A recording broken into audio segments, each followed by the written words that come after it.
Hey everybody, thank you for joining me on Find Your Breath. Today we are going to be discussing an introduction to breathwork, where it comes from, how we can use it to our benefit, as well as some of the basic practices that are currently used in today's society.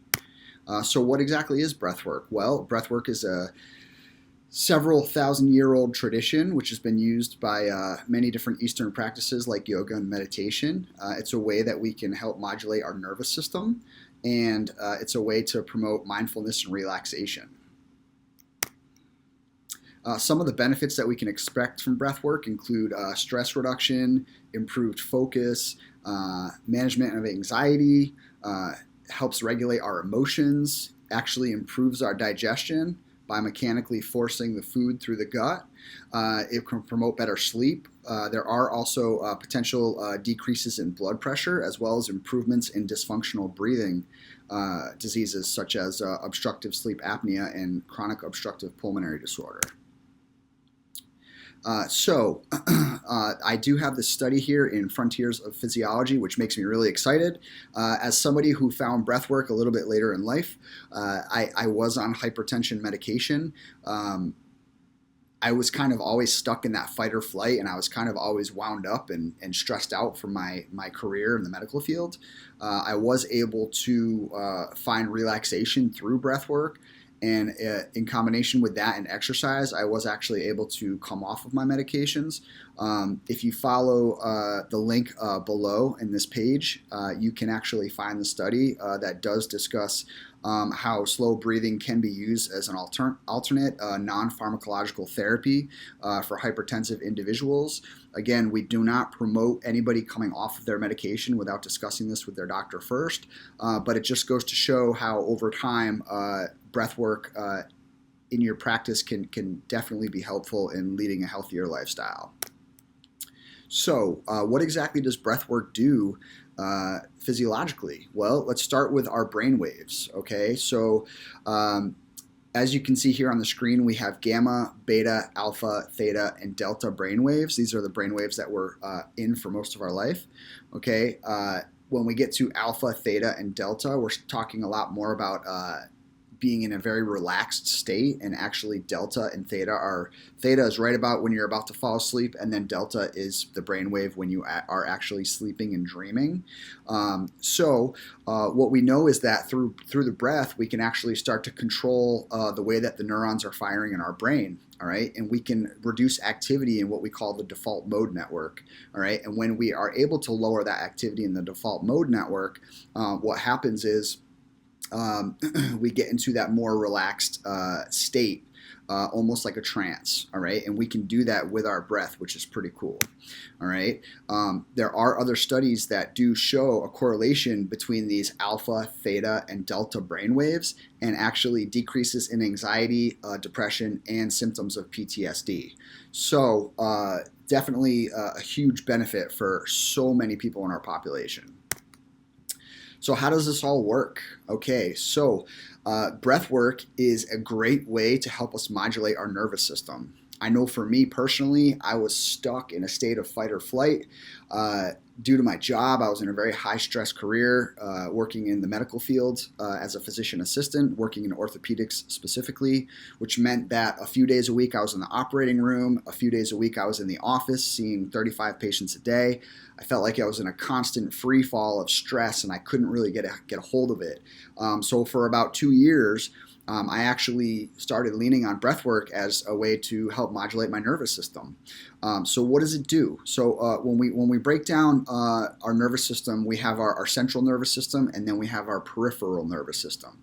Well, one of the branches of the peripheral nervous system is known as the autonomic nervous system, and we can think of this as automatic nervous system. Okay, this means that the processes that are happening in our autonomic nervous system are happening on their own, and in all of my studies in the medical field, I was always taught that we don't have any control over this, and it just happens on autopilot.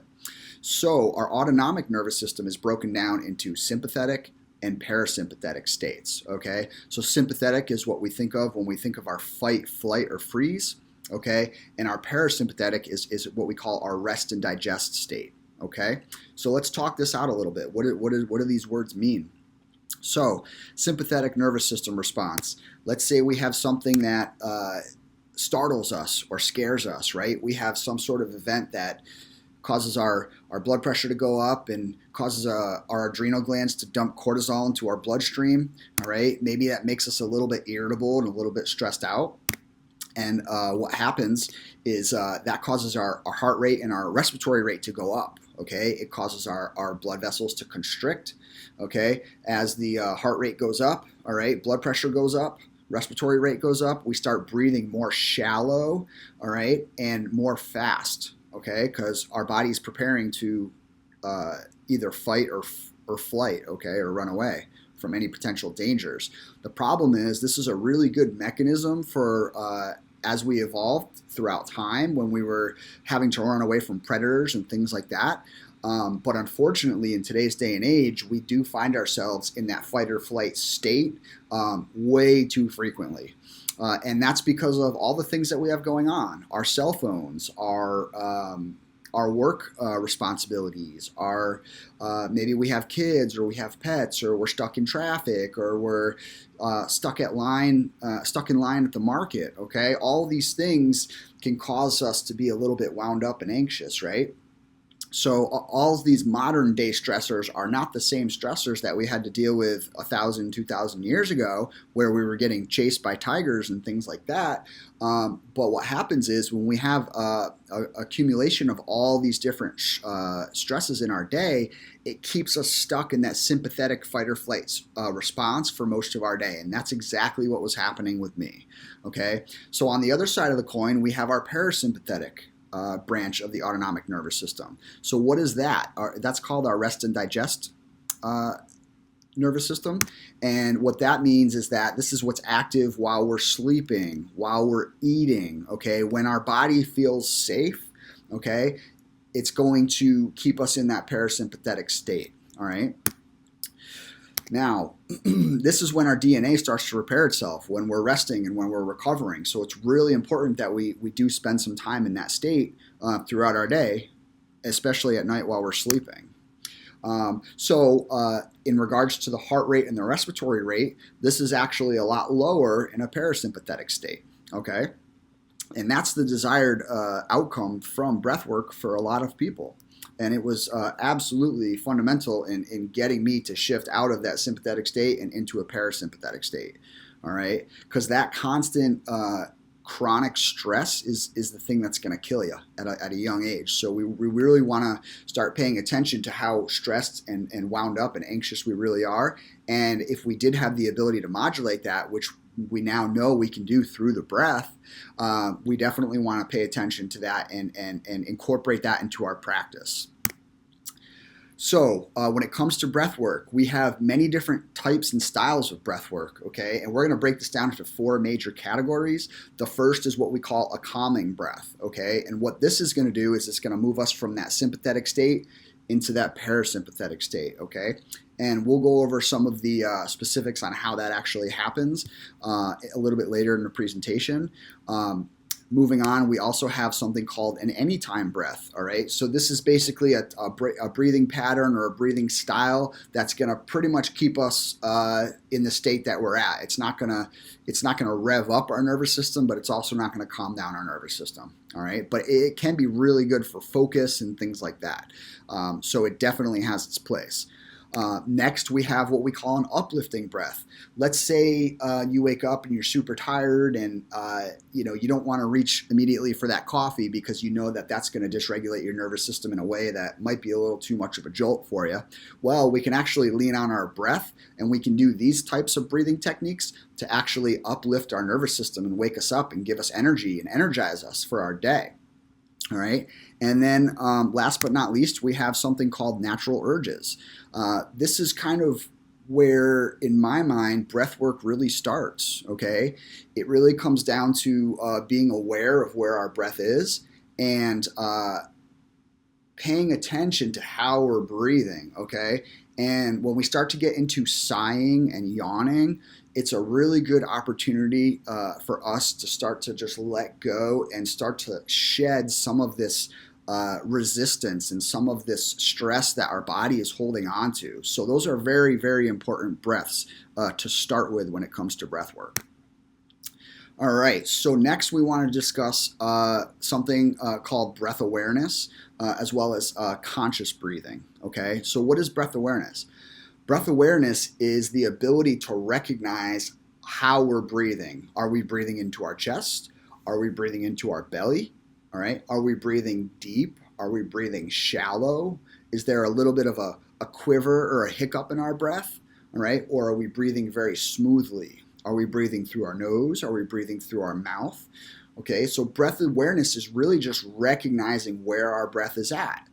We don't have to change the breath at all right? We just want to recognize where we're at so that we can have a starting point, and then we can say, okay, I want to head in this direction, and then we can use one of the breath techniques that we just discussed, whether it be a calming breath, an anytime breath, an uplifting breath, or a natural urge breath to start to get us going in the direction that we desire to go. All right, so what is conscious breathing? Conscious breathing is where we've already done the breath awareness part, where we're recognizing where our breath is at, and now we're applying our consciousness to it. We're applying intention to it to start to modulate our breath, okay? So now we're starting to pay a little bit of attention, and we're starting to control what we want the breath to do, okay? And as we start to do this is when we can start to get those shifts in the nervous system. All right, so how should we breathe? Well, it's a really good idea to breathe in and out through your nose if and when possible. Okay, for a lot of us, it can be quite difficult if we have things such as deviated septums, or we have allergies, or we have other obstructions that may block the flow through our nasal passage. But the benefits of nasal breathing are quite profound. Okay, so first of all, we're going to be warming up the air that's going into our lungs. We're going to be humidifying the air that's going into our lungs, and we're going to be filtering the air that's going into our lungs. These are all very good things. Our lung tissue is a very sensitive, pliable tissue, which has mechanisms in place through nasal breathing that are going to help protect it. Now, it's also a good idea to exhale through the nose as well, if and when possible, okay? So when we're exhaling through the nose, we're actually warming the nasal cavity, okay? We're humidifying the nasal cavity, and we're also clearing out all the particulates that we just filtered when we inhaled, so that those aren't stuck and staying in our nose, okay? So going through our day, we really want to be cognizant, and we want to do our best to breathe in and out through the nose when possible. There are also some other techniques, including such as mouth taping, where some people will tape their mouth shut at night. There's a really great book by somebody called James Nestor, and he wrote this book called Breath. All right, and he talks about this in detail, and he's actually done a lot of studies regarding mouth taping and nasal breathing at night, and there are actually a lot of diseases that are associated with mouth breathing, especially while you're sleeping. So if we have the ability to tape our mouth shut, make us breathe through the nose, yeah, it can be a little weird at first, but once we stick with it and we can get sort of through that initial discomfort of it, it can actually be really, really helpful, and you'll actually wake up almost immediately. Then, you know, right when you start this technique, you almost wake up immediately with more energy and more rested from your night's sleep. So it's pretty cool. So when we get into breath work and some of these techniques that we discussed earlier, one of the main points and one of the main focuses is that we actually want to breathe deep into our belly, okay? And the reason why we want to breathe deep into our belly is because that allows us to really be using our diaphragm, okay? We call this diaphragmatic breathing, all right? Now, when we start to breathe deep into our belly, it helps us shift from that sympathetic state down into a parasympathetic state. So fight or flight state down into a rest and digest state, okay? And the reason why is because when we're in that sympathetic state, we're usually breathing very shallow, very fast, and we're breathing up into our chest. We really want to be breathing deep into our belly, all right? Because what we're going to see with that is a decreased respiratory rate, because now our breaths are a little bit longer, okay? And then we're also going to see a decrease in heart rate. Along with that comes decreases in sympathetic tone, or in other words, decreases in blood pressure. Okay, and also brainwave changes as well. Okay, so it's really important that when we're doing these breathing exercises, we're breathing deep into the belly. All right. In addition to feeling like you're breathing into the belly and your belly button is maybe going forward, we also want to breathe out to the sides and out to the back, okay? And we really want to fill that belly cavity. Once that belly cavity is full, then we can start to inhale and fill up the chest as well, okay? But deep diaphragmatic belly breathing is what we want to do during these breathing techniques, okay? And there are some which don't exactly pertain to the diaphragmatic breathing, but those are a bit more advanced. We would cover those in the next lesson. So back to the conscious breathing, okay? We have something called a conscious connected breath. And what this means is we're doing a deep diaphragmatic belly breath. We're breathing deep into our belly.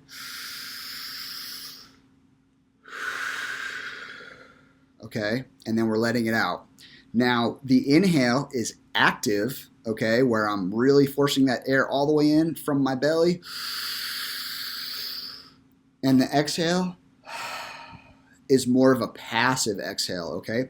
But the point being is the conscious connected part is us allowing our breath to continue to cycle, okay? All right, so there's no pauses in between. So it looks like this.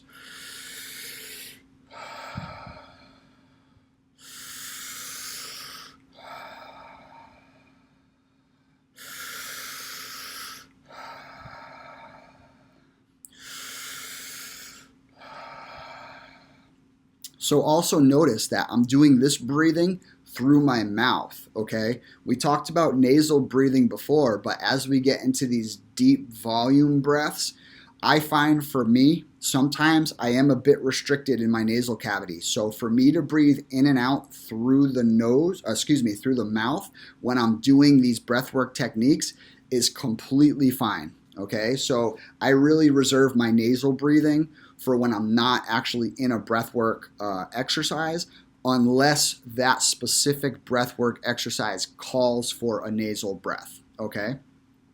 I just find it, for me, it's a little bit easier to get that full tidal volume in and out of air, okay, if I'm going through my mouth, because I am a little bit obstructed.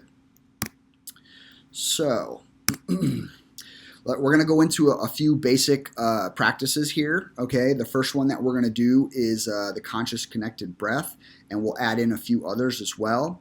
One thing that I want to just make you aware of is that certain breath techniques are contraindicated for certain folks. So if you have severe hypertension or even moderate to severe hypertension, which is not controlled on medication, you definitely want to check with your doctor before going into any type of breathing techniques or exercises. If you have certain conditions such as retinal detachment or any type of aneurysms or recent surgeries, or if you're pregnant, these are things that you definitely want to be cleared by your primary care provider before jumping in. All right. Other thing to mention is that sometimes as we start to quiet our mind and we start to change those brain waves, certain emotional memories or events might actually come up for us as the mind starts to quiet and settle down. Those are always welcomed, but I just like to mention that up front so that you are aware. If anything like that happens, you might notice a little shudder or a little hiccup in your breath. Okay, and these are all normal responses. Okay. Safety is our number one priority here. So at any point, if you feel like, hey, I need to slow this down, by all means, go back to your normal breath in and out through the nose if possible, and just go at your own pace. These are all very basic beginner breathwork exercises, so I don't think that you'll have any issues, but it's definitely worth mentioning. Okay, safety is always our number one priority when it comes to breathwork. All right, so we're going to get right into our first exercise here. This is going to be a conscious connected breath. So this is going to be in and out, deep into the belly, through your mouth or through your nose, whatever's comfortable for you. All right, and we're gonna breathe deep into the belly. All right, imagine that our belly button is going forward, okay, and our ribs are going out to the sides. All right, and we're gonna consciously connect that breath, inhale and exhale over and over again, like a wheel turning over. Okay, so here we go. I'm gonna do it with you. We're gonna inhale, exhale. Just let that air out. Inhale.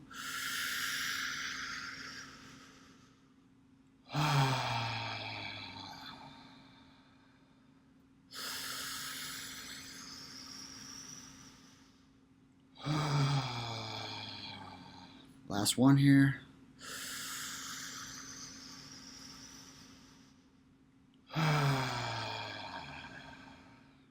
All right. Excellent. How'd that feel for you? Did you notice any tingling? Did you notice any lightheadedness? All right. These are all things that some people do experience when they start to do this. Okay. These are all normal and expected. But most importantly is that you're safe and you're comfortable. So if you ever feel like, wow, I really need to do this in a lying down position as opposed to a seated position, that's completely fine. One other thing that's worth mentioning is that there's no right or wrong way. Okay, when we're doing this breath work and we really want to drop in to an emotional or a transcendental state, okay, we really want to be comfortable and be able to fully surrender in those moments. So if you're comfortable sitting up and that works for you, then great. If you feel like, you know, I would much rather be comfortable, or I'd much rather be laying down, that would be more comfortable for me, then that's completely acceptable as well. Most important thing is that you are comfortable and that you feel that you can completely surrender, okay? So we're going to move on to another breathing technique called a box breath. All right. So a box breath essentially means that we're going to inhale for a certain amount of time. In this case, 4 seconds. We're going to hold our breath for 4 seconds. We're going to exhale for 4 seconds, and we're going to hold our breath for 4 seconds. Okay. And when I say hold your breath, what I really mean is you're just going to pause. Okay. So there's no bearing down at this point. Okay. For this breath technique, we're not trying to bear down and really squeeze that breath or anything like that. Imagine it as more of a pause, okay? So what I'm going to do is for this one here, I'm actually going to count it out for you so you can follow along a little better, all right? And again, you can breathe in and out through your nose or your mouth. It's totally up to you, all right? So let's go ahead and get started. We're going to start in 3, 2, 1. We're going to inhale, 3, 2, 1, hold, 3, 2, 1, exhale, 3, 2, 1, hold, 3, 2, 1, inhale, 3, 2, 1, hold, 3, 2, 1, exhale, 3, 2, 1, hold, 3, 2, 1. 2 more rounds. Inhale, 3, 2, 1. Hold, 3, 2, 1. Exhale, 3, 2, 1. Hold, 3, 2, 1. Last round. Inhale, 3, 2, 1. Hold, 3, 2, 1. Exhale, 3, 2, 1. Hold, 3, 2, 1. Good. All right. How did that feel for you? You might notice that you're very present and in the moment. This box breath is this is an anytime breath. Okay, so this is one that is very good for helping us focus. Okay, so when I used to do orthopedic surgery, all right, this is a breath that I would often do during surgery. It's very balanced. Okay, it doesn't take a lot of energy or concentration, right? You kind of get into your rhythm and you start breathing and it starts to come more naturally to you. But it is a very good one that is often known for its focus and bringing attention, okay, to whatever you're doing at the moment. So moving on, we have our next breath, which is a 4-7-8 breathing pattern, and this breathing pattern is a calming breath. Okay, so what it looks like is a inhale for 4 seconds, okay, hold for 7 seconds, and then exhale for 8 seconds, okay? Now, anytime that we take our exhale and we make it longer than our inhale, it's gonna start to shift us and put us into that parasympathetic state, okay? And the reason for that is because we actually have these pressure receptors in our heart called baroreceptors, okay? And our baroreceptors are connected to our vagus nerve. I'm sure you've heard of our vagus nerve. This is the nerve that helps us control our sympathetic versus parasympathetic nervous system responses. Okay, so this is where we actually start to get into, wow, I can shift from that sympathetic state to a parasympathetic state simply by extending my exhale and making it longer than my inhale. All right, so, and you can do that with a 4 in, 8 out breath pattern. In this case, we're doing a 4-7-8. But anytime that you're extending your exhale longer than your inhale, it's going to put you in that parasympathetic state. Okay. The reason for it, and I don't want to get too scientific here, but the reason for it is because those baroreceptors, as we extend our exhale, our heart, okay, our lungs, when we inhale, our lungs inflate, and what happens? They start to push on our heart. Okay. So if we're inflating for 4 seconds and we're pushing on our heart for 4 seconds, and then we're exhaling for 8 seconds, those baroreceptors in the heart now have 8 full seconds of not having to have that pressure on them, okay? And that baroreceptor signals the vagus nerve, which goes up into our brain and says, okay, we're safe, we're in a comfortable environment, and we can relax. And what the response is that, okay, vasodilation, heart rate goes down, respiratory rate goes down, blood pressure goes down as a result of just us extending our exhale, okay? So same thing, in through the nose, out through the mouth, or in through the nose, out through the nose, in through the mouth, out through the mouth, whatever's comfortable for you. All right, so I'm actually gonna do this one with you, but essentially it's gonna look like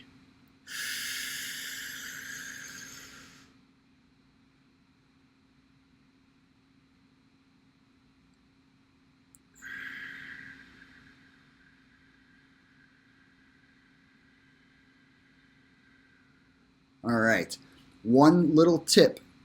When I'm doing my exhale, sometimes people feel like they've run out of volume. So they might feel like they have no more air to exhale after the 4 seconds or so. A trick for that is to do what we call a kaki mudra. Okay, mudra means pose. Kaki mudra means like a crow's beak or a bird's beak pose. Okay, so what that means is, another way to put it is that we want to exhale through a straw or exhale through pursed lips. Okay, so when I'm exhaling,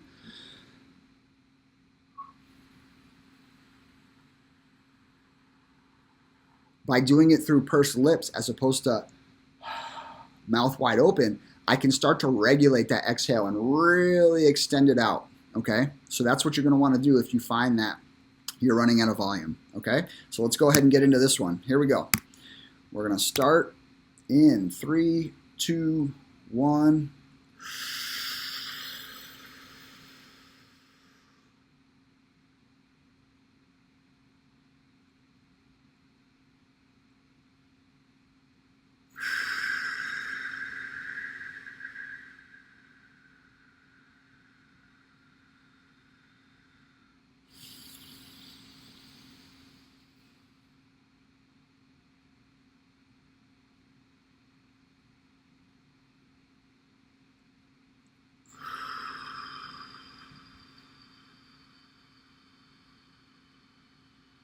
Two more here. Inhale.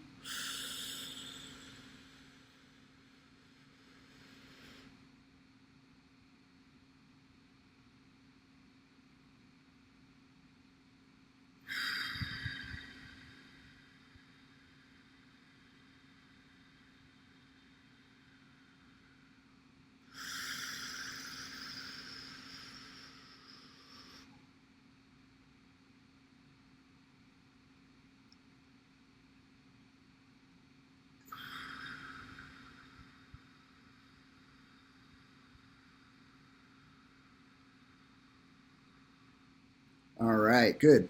So a lot of people do that breath and they'll do a few rounds of that, 4, 5, 6 rounds of that, and they'll be like, oh, I'm ready for a nap.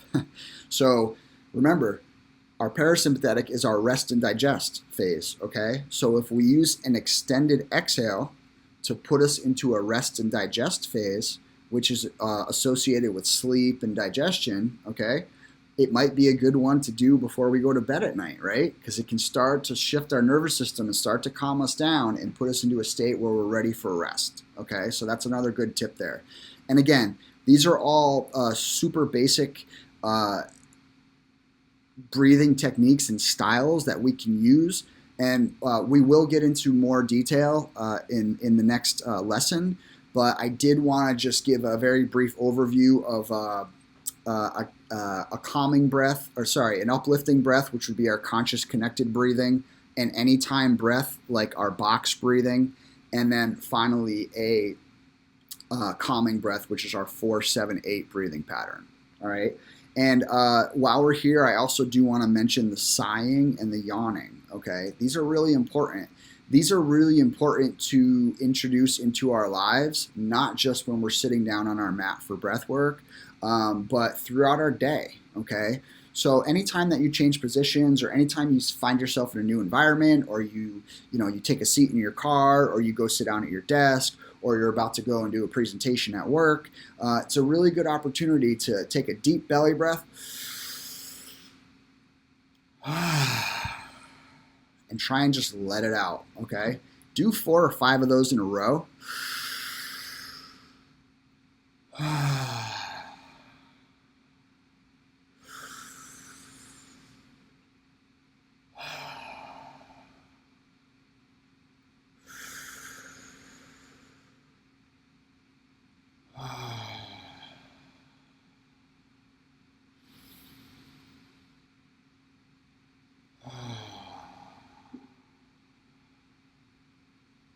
And as you exhale, see if you can tap into your body. See where you feel that in your body. See where you might be holding tension in your body. And if you can start to identify areas where you might be really tight, for me, it's my chest and my shoulders. I tend to have, this really tight, rounded posture. All right. So for me, it's a matter of just relaxing and starting to open up. Okay. So for me, that sighing is really impactful to kind of, boom, get me right into a more calm state in just 5 or 6 breaths. All right. So in conclusion, breathwork is a really powerful practice that you can incorporate into your life. I do it for me every day. Another tip here is that if you've ever tried to meditate, many people really have a difficult time meditating. If you do your breathwork first, because of what it does to the brain waves, and it puts us in that alpha, theta, and delta brainwave states, okay? Those states are associated with meditation. So if we can use our breath to start to cheat our brainwaves in that direction, and then we try and meditate, it becomes significantly easier to get into a deep meditation by using our breath first, okay? As we mentioned earlier, breath work is also really great for helping modulate our nervous system and reduce stress and anxiety, okay?